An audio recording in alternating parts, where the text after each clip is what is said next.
musée de la préfecture de police, à Paris. Dans ses vitrines, la collection d'objets la plus incroyable de l'histoire de la criminalité en France.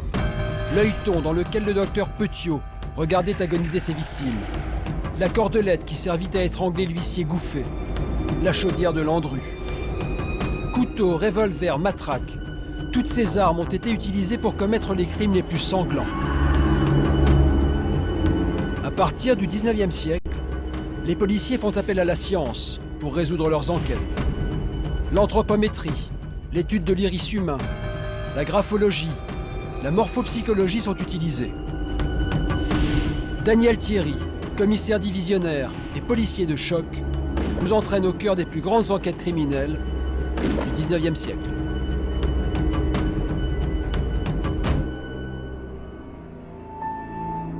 Cette femme au visage angélique n'a que 24 ans au moment des faits. Elle fait partie de la longue lignée de ce que l'histoire criminelle a appelé les empoisonneuses.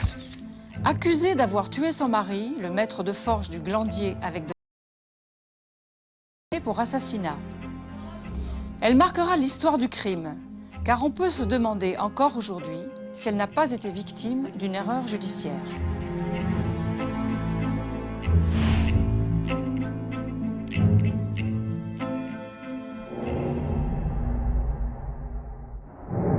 Le 5 janvier 1840, Charles Lafarge rentre dans son domaine du Glandier, en Corrèze.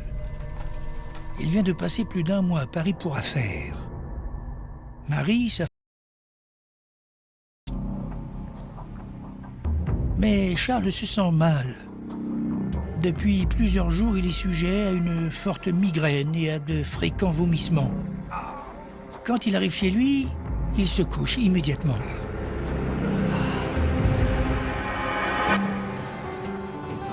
On fait venir le médecin de famille, le docteur Bardon. Il lui prescrit des médicaments pour le soulager, du pain trempé dans du vin et du lait de poule, c'est-à-dire un jaune d'œuf délayé dans du lait chaud sucré.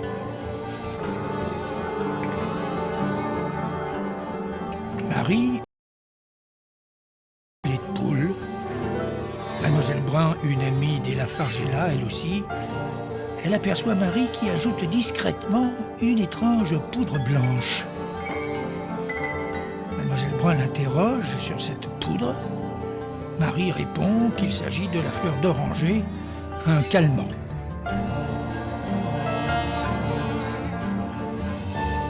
Marie tend ensuite le bol à son époux, mais celui-ci ne peut le boire. Il est pris de dégoût. Mademoiselle Brun pense tout de suite à l'arsenic. En effet, et les rats qui pullulent au Glandier. Mademoiselle Brun en parle à la mère de Charles qui s'empare du bol en secret et le fait analyser par le pharmacien. Les analyses du pharmacien sont formelles. Il y a des traces d'arsenic dans le bol. Tous les soupçons se portent sur Marie. La mère et la sœur de Charles lui interdisent désormais de se rendre seule au chevet de son époux. Elles avertissent Charles et lui demandent de se méfier de son épouse et de ne plus rien accepter d'elle.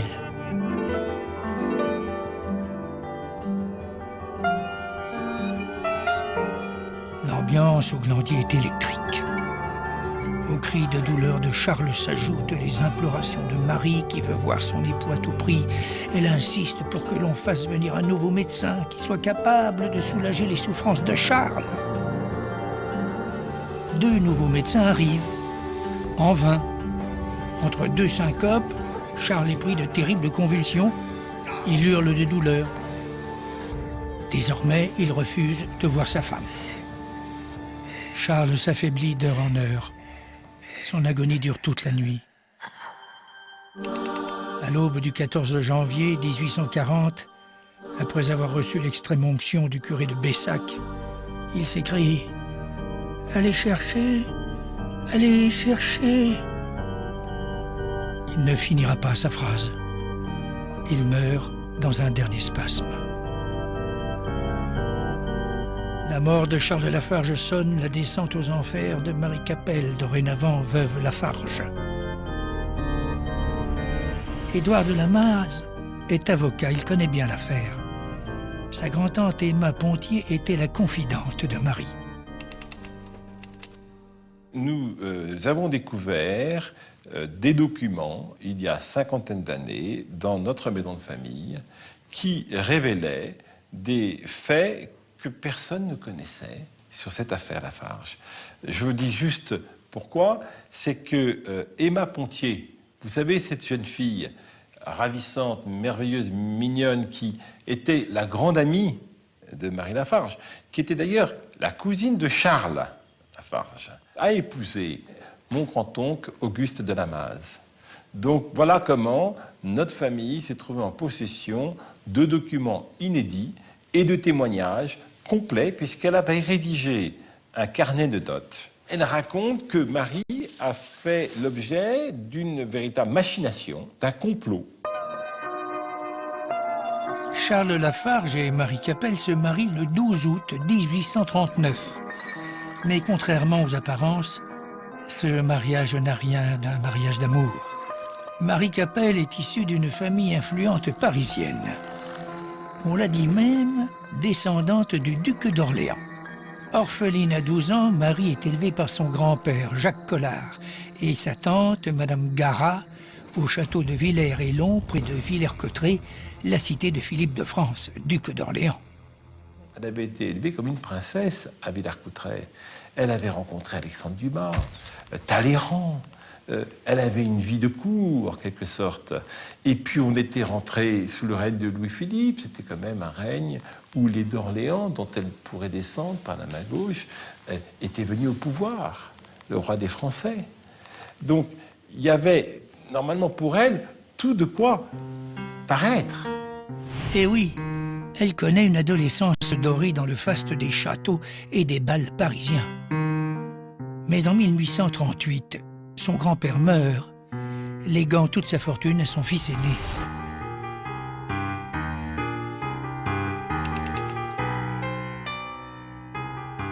Donc elle va de déception en déception jusqu'au moment où, devenue orpheline, un peu désargentée, avec un comportement qui semble commencer à poser des problèmes à son entourage, à son oncle et à sa tante, il décide de la caser, de s'en débarrasser en fait, le plus rapidement possible en utilisant une agence matrimoniale. Et c'est là qu'elle fait la connaissance de... Enfin, qu'elle fait la connaissance, non, qu'on la vend à Charles Lafarge. Charles Lafarge a 28 ans quand il épouse Marie. Il est aux antipodes de l'homme élégant et romantique dont rêve la jeune femme. Il vient du Limousin et est maître de forge. Charles a les manières rudes d'un provincial et il n'est pas très beau. Sans seul atout, il dit posséder un château à Bessac, le domaine du Glandier. L'idée d'habiter un château séduit tout de suite Marie. Charles, qui se présente comme un riche industriel, lui montre d'ailleurs une aquarelle du domaine qui est au goût de la jeune femme. Elle s'imagine déjà vivre 6 mois par an à la campagne et revenir l'hiver dans les salons fastueux de Paris. Elle accepte donc de s'unir avec Charles Lafarge. Le mariage est expéditif et le couple part le 13 août pour le domaine du Glandier, la fameuse propriété de Charles. Elle essaye de se dire que peut-être ça va être bien, que peut-être l'aquarelle que lui a montré Charles, elle va vivre une jolie vie à la campagne et qu'elle va régner sur une société provinciale qui ne fait que l'attendre et où elle va être la reine, parce qu'elle sait à quel point elle est capable de séduire, de plaire. Elle sait tenir une conversation, elle est cultivée, elle joue du piano, elle danse, etc. Bon. Et là, patatras, ça commence dans le voyage. Elle découvre un Charles... Bon, prendre un poulet rôti à la main, en pique-nique, en voyage, ça n'a rien de grave ni de horriblement vulgaire, mais pour elle... Le voyage est fatigant et surtout très conflictuel parce que Marie lutte pour retarder l'instant fatidique de sa nuit de noces. Elle repousse toutes les avances de Charles Lafarge qui la dégoûtent. Et puis elle sent venir que le premier soir, ce jeune époux de 28 ans va exiger d'elle qu'elle soit son épouse, voilà, qu'elle couche avec lui et qu'il lui fasse l'amour. Et là, pour elle, c'est hors de question. Mais c'est hors de question aussi parce qu'elle est pucelle à 24 ans encore. Et qu'à l'époque, ça commence à faire tard. Mais l'idée de se retrouver avec ce corps contre le sien ou dans le sien, pour elle, c'est insupportable. L'écart est trop grand. Puis c'est tellement loin de ce qu'elle a imaginé comme romantisme. On lui a pas fait la cour. L'homme s'est pas mis à genoux pour lui demander sa main. Bon, même s'il l'a fait un peu, là, vite fait. Mais ça fait penser un peu au mariage de Las Vegas, quoi. Sauf que ça peut être rigolo quand il y a le divorce après à Reno. Mais quand on sait que c'est pour la vie après et qu'on se retrouve prisonnier, voilà. Bon. Donc elle commence à... Le rêve fond comme neige au soleil au fur et à mesure à la première étape le soir, déjà fini. Marie arrive au Glandier un soir d'orage. Et ce qu'elle découvre en arrivant sur les terres de Charles Lafarge est un véritable choc pour elle.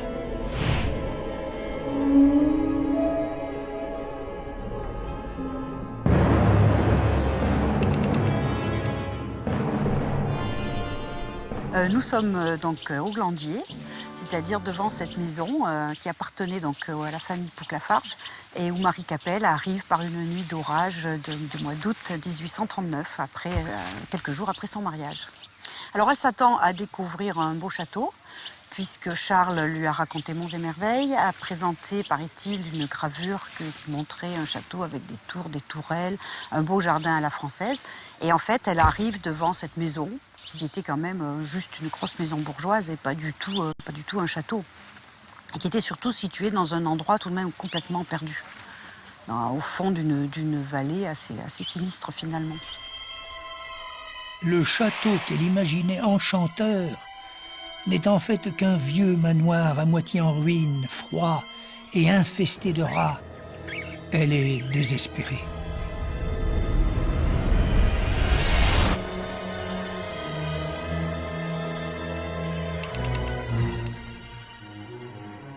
Donc elle arrive, la soirée, donc il y a le repas qui attend. Il y a toutes sortes de choses qui la choquent. Sur la table, tous les mets sont présents, en même temps. Tous les plats sont là, chacun doit se servir. Elle n'a pas connu ça, elle. Elle a connu du personnel qui vous amène plat par plat, qui vous amène des plats chauds, qui viennent juste d'être préparés.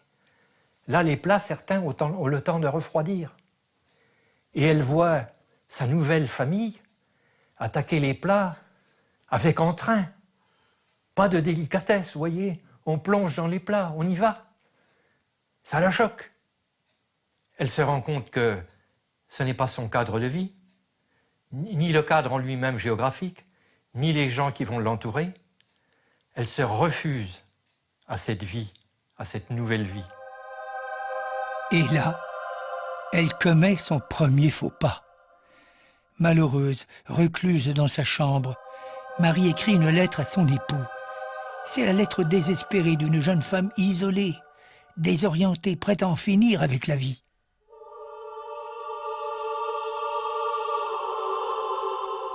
Je viens vous demander pardon, à genoux. Je vous ai indignement trompé. Je ne vous aime pas, j'en aime un autre. Je vous estime de toute mon âme, je vous vénère. Mais les habitudes, l'éducation ont mis entre nous une barrière immense. Si vous voulez, je prendrai de l'arsenic, j'en ai. Tout sera dit. Vos caresses me dégoûtent. Depuis lundi, depuis l'heure où j'ai su que je serais autre chose qu'une sœur, que mes tantes m'apprirent ce que c'était que se donner à un homme, je jurais de mourir. J'ai pris du poison, en trop petite dose. Je le vomis hier. Sauvez-moi, soyez le bon ange de la pauvre orpheline, ou bien tuez-moi, ou dites-lui de se tuer.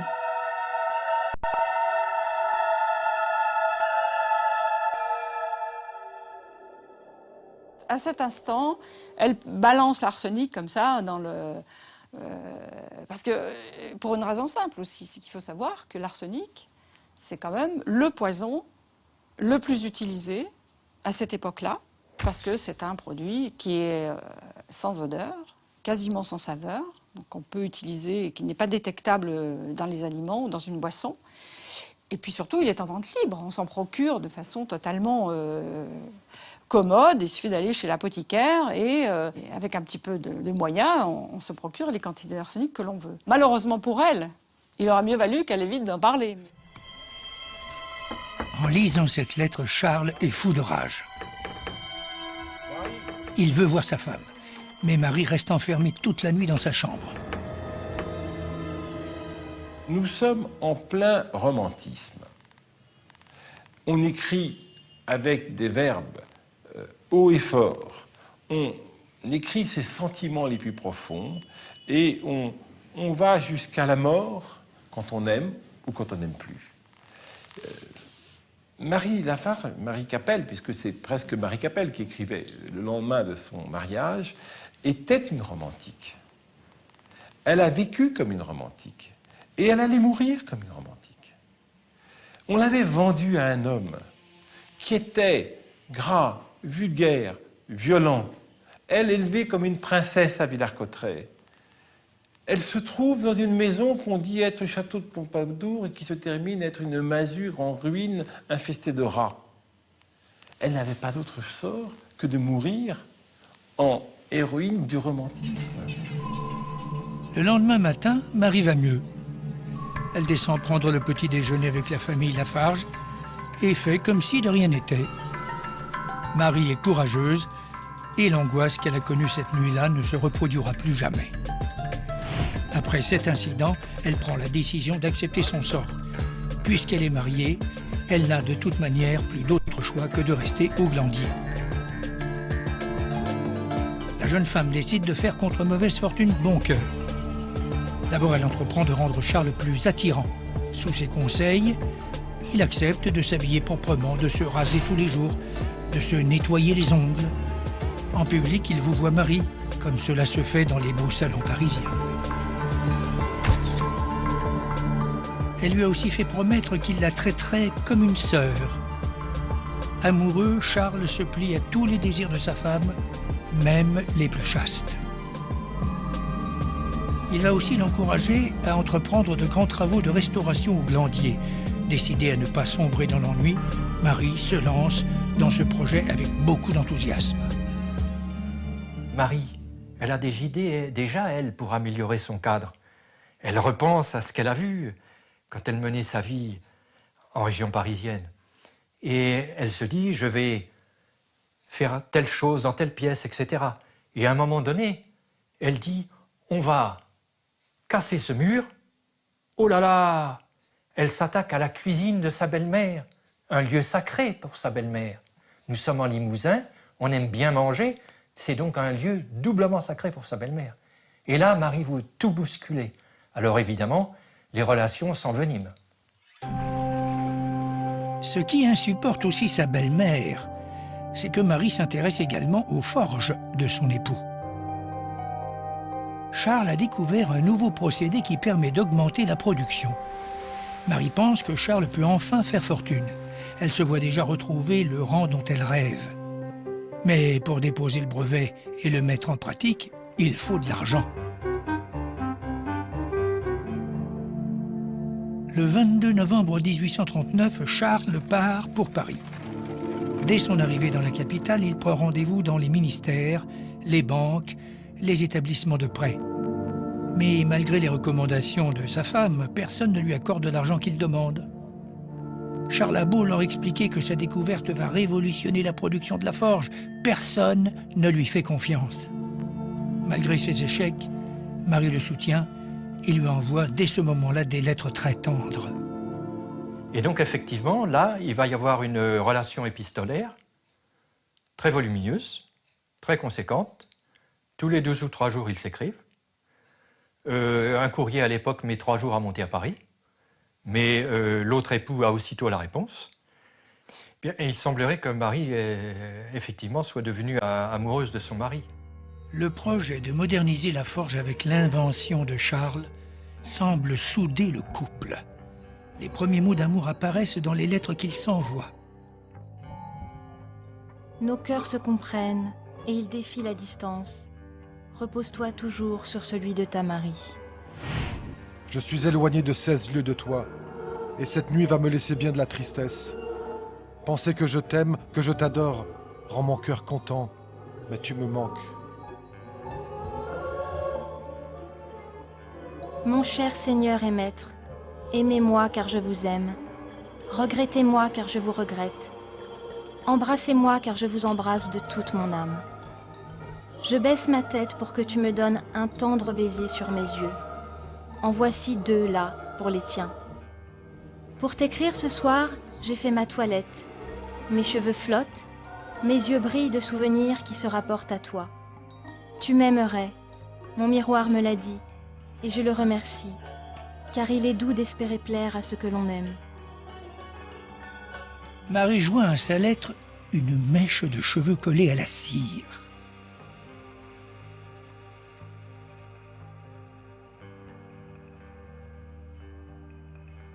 Il faut dire qu'à un moment donné, le ton de la relation, c'est un ton véritablement passionnel. Et à tel point que, alors d'un côté, il y a les termes très précis employés par Marie, et de l'autre côté, il y a quelquefois des exagérations qu'on peut comprendre dans un climat amoureux du côté de Charles. Ainsi, par exemple, un jour, Marie reçoit une missive et Charles a écrit des mots doux dans une tache de sang qu'il a déposée sur la lettre qu'il envoie à sa femme, son propre sang. Il s'est blessé, il a laissé dégouliner et tomber une goutte de sang sur la lettre, et là, il a fait un petit signe de l'homme véritablement fou de sa femme. Marie a également l'idée de faire peindre son portrait pour l'envoyer à Charles afin qu'il se sente moins seul. Elle fait appel à Mademoiselle Brun, passionnée par la peinture. Mais au Glandier, en l'absence de Charles, l'ambiance est tendue car la mère de Charles, Adélaïde Lafarge, reprend possession de la maison. Elle surveille Marie, ouvre ses lettres. Les 2 femmes sont en conflit permanent. On n'a pas vraiment de portrait d'Adélaïde. On a juste les mémoires de Marie Capel, qui bien sûr n'aimait pas du tout sa belle-mère, qui en fait un portrait vraiment épouvantable, qui dit que c'était une femme sale, sans éducation, qui raconte qu'elle élevait des dindons dans sa chambre, qu'on trouvait du fromage pourri sur sa cheminée, enfin des choses comme ça, qu'elle ne changeait jamais de vêtements, qu'elle dormait la nuit avec ses vêtements du jour, enfin bon, des choses comme ça. Dans une de ses lettres, Marie Capel dit « Ma belle-mère était une vieille sorcière ». Marie endure les remarques de sa belle-mère, mais ce qui semble la préoccuper le plus, ce sont les rats qui envahissent le domaine. Elle écrit au pharmacien M. Essautier du village d'Uzerche. Je suis dévorée par les rats, monsieur. Voulez-vous me confier quelque peu d'arsenic? Vous pouvez compter sur ma prudence. Marie va répandre la poudre blanche un peu partout dans la maison. 15 jours plus tard, la peinture qu'elle a commandée est terminée. Marie écrit à son époux et lui annonce l'envoi du petit tableau accompagné d'un gâteau. Et quand le Charles à Paris, il reçoit ça, c'est sûr que lui, son niveau intellectuel et affectif est assez rustre, enfin assez simple, c'est-à-dire, ça y est, elle a compris, quoi, je vais me la faire. Pardon d'être trivial, mais chouette, je vais enfin avoir une vie d'homme normale et puis on va faire des enfants et puis voilà quoi, une vie comme a eu mon papa, ma maman, enfin une vie normale, banale presque. À Paris, Charles Lafarge reçoit le colis avec joie. Le portrait le transporte de bonheur et il goûte le gâteau en pensant à sa femme. Mais il ne se sent pas bien. Il écrit... Ainsi que tu me l'avais recommandé, j'ai goûté au gâteau. Il m'a paru très bon, mais étant mal disposé, je n'ai pas pu y faire un grand honneur. Au moment où je t'écris, ma bonne amie, je suis un peu souffrant, j'éprouve une très forte migraine. Je ne puis plus écrire malgré ma bonne volonté. Ton Charles. Ces gâteaux ont été préparés par la mère de Charles. Ils sont au nombre de 3. Mais curieusement, à Paris, Charles n'en reçoit qu'un seul. Le garçon d'hôtel est là, et le garçon d'hôtel sera formel. Il y avait un seul gâteau quand j'ai ouvert la boîte devant M. Lafarge. Un seul gâteau. Alors que la famille Lafarge dit, elle, qu'il est parti du Glandier plusieurs gâteaux. En plus de ça, les plusieurs gâteaux qui seraient partis du glandier, c'était ce qu'on appelait à l'époque, et ça existe toujours d'ailleurs, des casse-museaux. Or, le gâteau que l'on retrouve dans le paquet ouvert par le maître d'hôtel, eh bien, il s'avère que ce serait plutôt une galette picarde, finalement, parce qu'il y a un intérieur qui est un peu mou, qui est très bien décrit par le garçon d'hôtel. Et malheureusement, cette galette picarde, c'était le genre de gâteau qu'on faisait dans la région d'où était originaire, finalement, Marie, où elle a vécu toute son enfance, c'est-à-dire la Picardie. L'affaire Lafarge commence réellement au mois de décembre. Alors, il y a beaucoup de choses curieuses. D'abord, elle qui s'ennuie tellement ici, elle pourrait profiter du voyage de son mari pour retourner voir sa famille à Paris. Elle ne le fait pas. Charles n'est pas logé dans la famille de Marie. Il est dans un hôtel de la rue Sainte-Anne, l'hôtel de l'Univers. Il a l'intention de rester à Paris jusque vers la mi-janvier, mais finalement, il va rentrer plus tôt parce qu'il ne se sent pas bien. Et donc, son état de santé se dégrade à partir de là. C'est le 5 janvier 1840 qu'il rentre enfin au Glandier. Il mourra 9 jours plus tard dans d'atroces souffrances. Toute la famille Lafarge soupçonne Marie d'avoir empoisonné son époux. Dans l'après-midi du 14 janvier 1840, Léon Buffière, le beau-frère de Charles, écrit une lettre au procureur du roi à Brive. Il l'informe du décès de Charles, mais il émet des doutes sur la cause de sa mort et demande qu'une enquête soit menée. La machine judiciaire se met en marche. Le lendemain, une perquisition est menée et les enquêteurs découvrent partout des traces d'arsenic. Du poison déposé par Marie ou par quelqu'un qui voudrait la faire accuser. Au moment de la perquisition, il y avait une main invisible qui mettait de l'arsenic partout, partout sur les meubles. On désignait Marie Lafarge comme la future coupable. On la mettait dans une situation où elle ne pouvait qu'être accusée et faire l'objet du procès. Le lendemain, 5 médecins sont désignés pour l'expertise. Ils procèdent à l'autopsie du corps de Charles sur place, au Glandier, sur la table de la cuisine. L'opération est bruyante, on ouvre les entrailles, on fait des prélèvements. Marie se trouve dans la pièce d'à côté et semble supporter tout cela avec beaucoup de calme. Pour l'instant, elle ne s'inquiète pas trop de son sort. Les gâteaux ont été confectionnés par sa belle-mère, le lait de poule par sa belle-sœur. Elle n'a a priori rien à craindre. Charles Lafarge est rapidement enterré dans le cimetière de Bessac. Sa mère, Adélaïde, part tout de suite se réfugier chez une de ses filles, laissant Marie seule au Glandier avec Emma Pontier, sa cousine par alliance, et Clémentine, sa femme de chambre.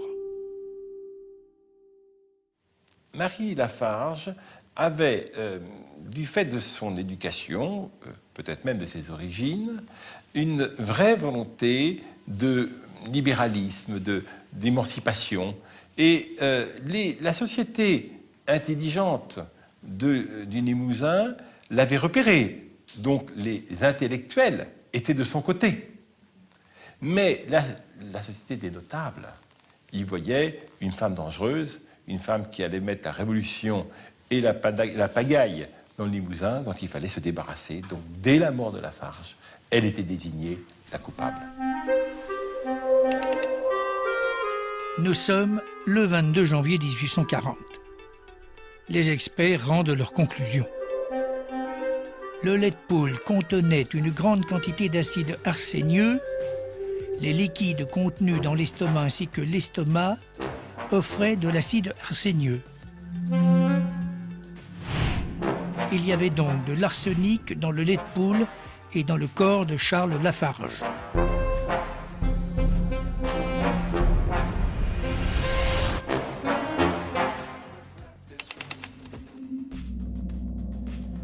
Il faut voir qu'au XIXe siècle, Les méthodes de recherche de l'arsenic étaient très subjectives. Elles étaient basées sur les observations de précipité d'une certaine couleur.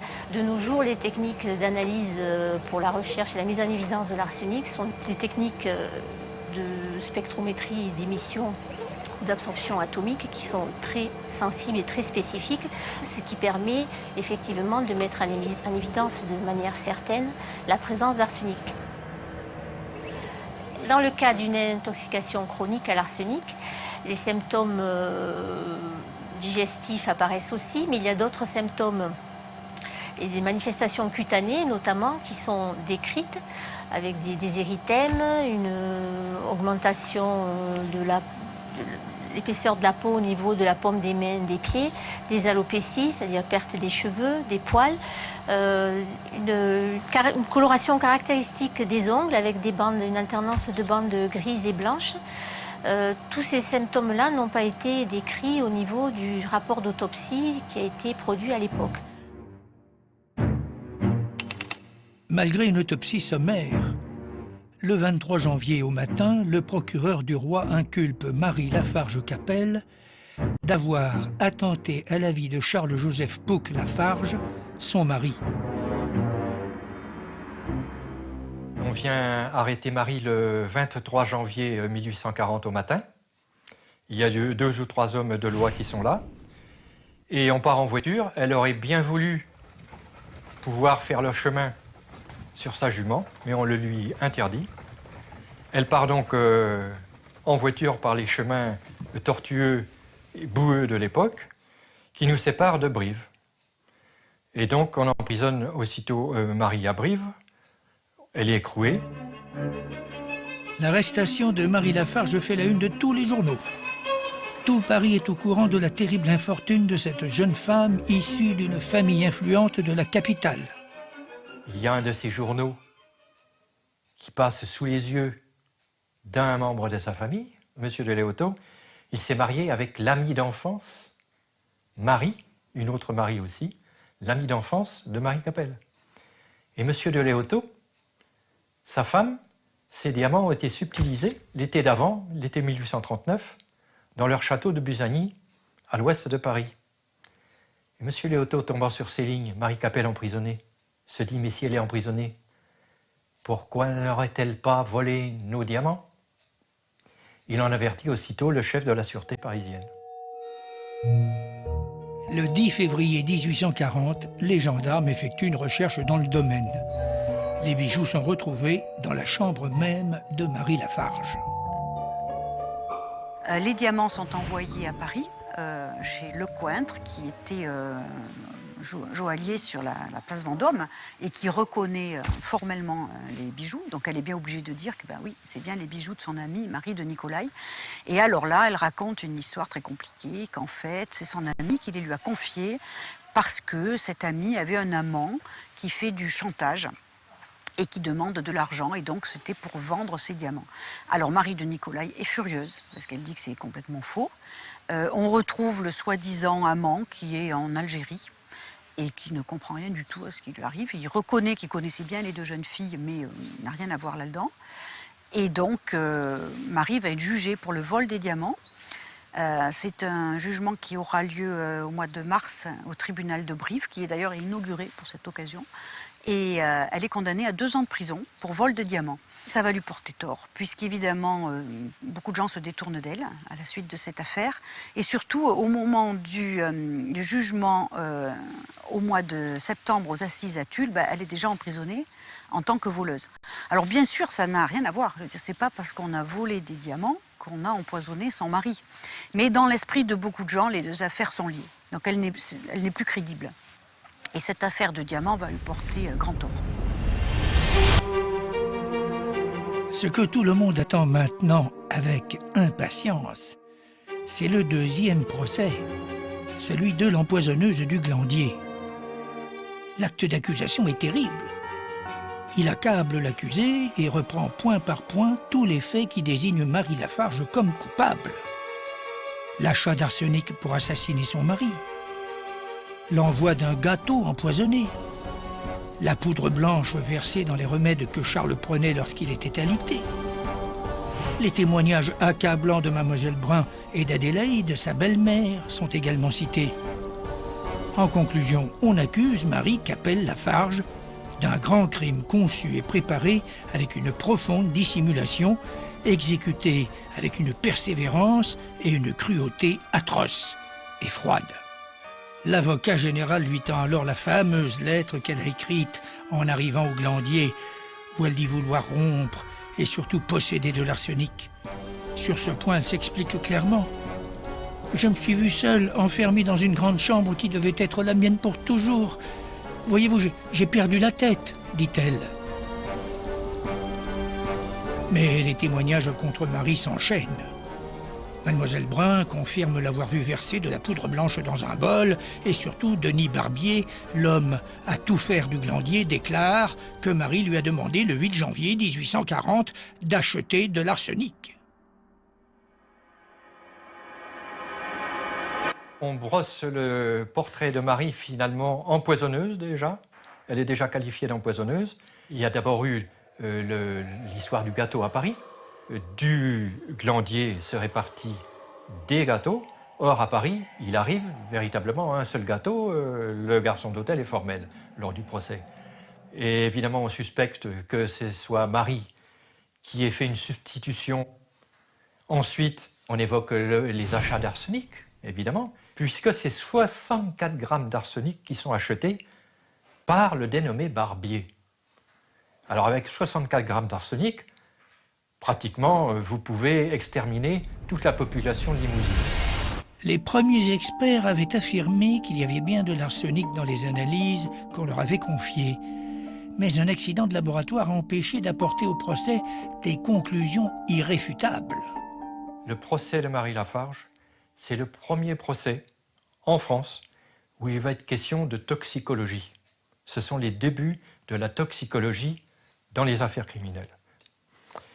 Toujours est-il que les personnes qui vont procéder à ces premiers examens de viscères, de vomissements, de restes dans les plats qu'on va pouvoir trouver, vont trouver, c'est vrai, des traces qui vont leur paraître suspectes au premier coup d'œil. Ils vont analyser, mais au final, il s'avère qu'on ne peut pas accuser Marie tout de suite d'empoisonnement par l'arsenic en direction de la personne de son mari, parce que finalement, on ne retrouve pas de traces sensibles d'arsenic. À cette annonce, on applaudit dans la salle. Marie Lafarge lève les yeux au ciel. Lachaud, son avocat, lui saisit tendrement les mains. C'est inattendu. Marie va être innocentée. Ses tantes éclatent en sanglots. Devant tant d'émotions, Marie s'évanouit et doit être évacuée de la salle. Mais la joie est de courte durée. À la reprise de l'audience, l'avocat général ne veut pas en rester là. Il estime que les deux expertises sont si contradictoires l'une de l'autre qu'elles doivent être considérées comme nulles. Il ordonne une troisième analyse. Moi, je trouve que c'est un destin extrêmement pathétique. C'est presque tragique dans le sens des tragédies antiques où on va irrévocablement vers un destin néfaste. Voilà. Et on se dit à un moment, on peut faire ça. Ça, c'est le drame ou le mélodrame. La tragédie, c'est quoi qu'on fasse, quoi qu'on dise, on avance vers une fin inéluctable. Moi, je trouve que Marie, c'est ça. Le 7 septembre 1840, le corps de Charles Lafarge est exhumé. Les experts retirent le cadavre putride de la fosse. Ils prélèvent le foie, le cœur et les viscères et les placent dans des flacons scellés. Les expertises se font dehors, sur la place publique, devant le palais de justice. On imagine le contexte. Ça se passe au mois de septembre, hein, il fait pas... Bon. Donc il y a la chaleur, les odeurs sont absolument épouvantables. La salle d'audience est empuantie à tel point que les femmes s'évanouissent. Enfin, on n'a jamais consommé autant de sel qu'à ce moment-là pour empêcher... voilà, même les jurés ne résistent pas. Et, la salle doit être évacuée à plusieurs reprises. Enfin, c'est épouvantable. Et on fait ces examens à l'air libre. Voilà, avec des matériels dont on imagine qu'il ne devait pas être ni stérile, ni rien, quoi. Enfin, c'est du grand n'importe quoi. La deuxième série d'expertises donne les mêmes résultats, négatifs. On ne trouve pas d'arsenic. Aucune trace d'arsenic dans les matières analysées. Marie Lafarge sourit. Ses avocats jubilent. Mais l'accusation ne s'avoue toujours pas vaincue. Elle nomme le célèbre Orfila pour une nouvelle expertise. Le 14 septembre, à 17h, sous une pluie battante, on annonce que l'expertise est enfin terminée. C'est la ruée dans la salle. Orfila arrive à la barre des témoins et déclare d'une voix grave: « Il résulte de mes recherches que nous avons trouvé de l'arsenic métallique dans les matières des vomissements, l'estomac et les viscères du corps de Lafarge, et que cet arsenic ne provient ni des réactifs, ni de la terre des cimetières, ni de cette portion arsenicale contenue naturellement dans le corps de l'homme. » C'est la stupeur. Marie est livide. Les avocats protestent. La jeune femme s'évanouit. L'audience est levée. Les débats reprennent le 17 septembre. Marie, exsangue sous son voile de veuve, va être condamnée. Elle le sait. 9 experts, 12 expertises. Seule la 12e, la dernière, faite par Orfila, ce prince de la science de l'époque, l'homme envoyé par le pouvoir, qui vient rechercher des traces d'arsenic dans le corps de Lafarge qu'on ne trouvait pas. 11 expertises ne l'avaient pas trouvée. Il fallait la trouver. Il vient avec son appareil que vous connaissez, qui est maintenant aujourd'hui dans les musées. Eh bien, pour rechercher les traces d'arsenic, il trouve, au miracle, un demi-milligramme d'arsenic dans le corps de Charles Lafarge, et ça y est, la voilà condamnée. Plus tard d'ailleurs, quand on interroge Orfila sur son rôle joué en tant qu'expert et en tant que la personne qui a amené la condamnation de Marie Lafarge, il dira une chose terrible. Il dira, dans le procès Lafarge, on m'a demandé s'il y avait de l'arsenic dans le corps de Lafarge. On ne m'a pas demandé s'il est mort empoisonné. Pour les avocats de la défense, il reste pourtant une dernière carte à jouer. François Raspail, un célèbre chimiste, ennemi juré d'Orfila. Ils envoient un jeune avocat limousin à Paris, Babot Laribière. Le jeune homme mettra 1 jour et demi pour effectuer le trajet de Tulle à la capitale.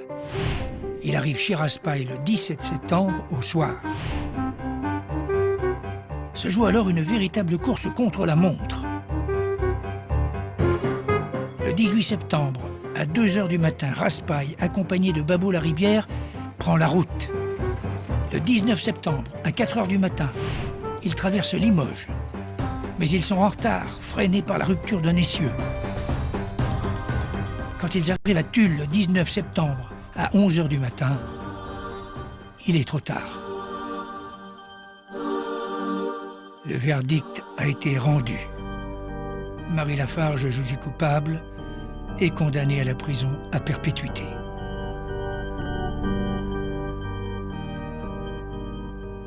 Normalement, elle aurait dû subir la peine capitale, mais elle sait qu'elle va être recluse jusqu'à sa mort.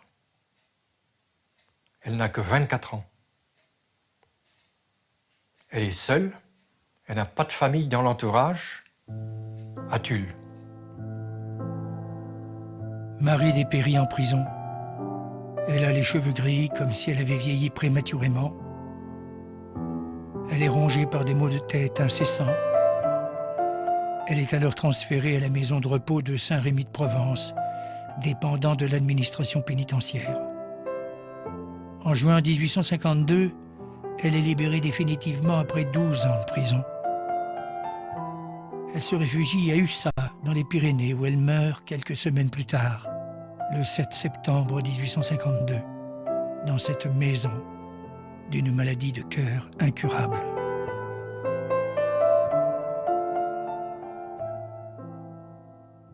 Sa mort a rattrapé son... Elle est revenue à presque à un personnage de roman, quoi. C'est la Traviata. Hein. Traviata, c'est celle qui prend la mauvaise route, hein. Traviata, la voie de traverse. Hein. C'est pas son nom. Hein. La Traviata, c'est un surnom. C'est une Traviata. Et voilà, trahie, abandonnée et malheureuse.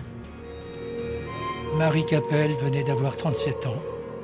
Elle a passé les 12 dernières années de sa vie en prison. Le curé Bonnel a recueilli ses dernières confessions dans lesquelles elle persiste à clamer son innocence. Alors Marie était-elle coupable ou innocente? Aujourd'hui encore, plus d'un siècle et demi après le drame, les historiens sont partagés.